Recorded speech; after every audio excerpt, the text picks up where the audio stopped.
custom animation আমি টপিকত animation লগাবৰ কাৰণে text প্ৰথমে সিলেক্ট কৰিলাম ক্লিক কৰি ঠিক আছে ইয়াৰ পিছত আমি ক'ত যাব লাগিব এড ইফেক্টত ক্লিক কৰাৰ পিছত আমি এন্ট্ৰেন্স এন্টিসিস এক্সিট মোশন পাথ এনেকৈ চাৰিটা এনিমেশন পাইছোঁ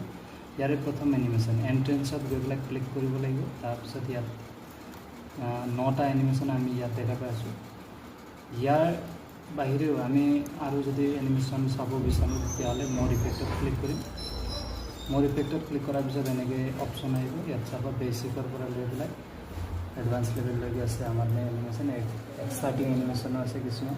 ইয়াত যেনেকৈ মই ফ্লিপ যদি ক্লিক কৰোঁ ফ্লিপটো তেনেকৈ আহিব এইটো ফ্লিপ লগাই দিলোঁ মই ক্লিক কৰি দিলোঁ এপ্লাই হ'ব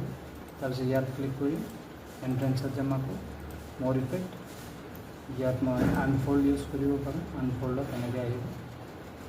তাৰপিছত অ'কে ক্লিক কৰিলোঁ এতিয়া এই বস্তুটো প্লে কৰি চাবৰ কাৰণে প্ৰিভিউত আমি ক্লিক কৰিম প্ৰিভিউত ক্লিক কৰি দিয়াৰ পিছত এইটো চাব পৰা হয়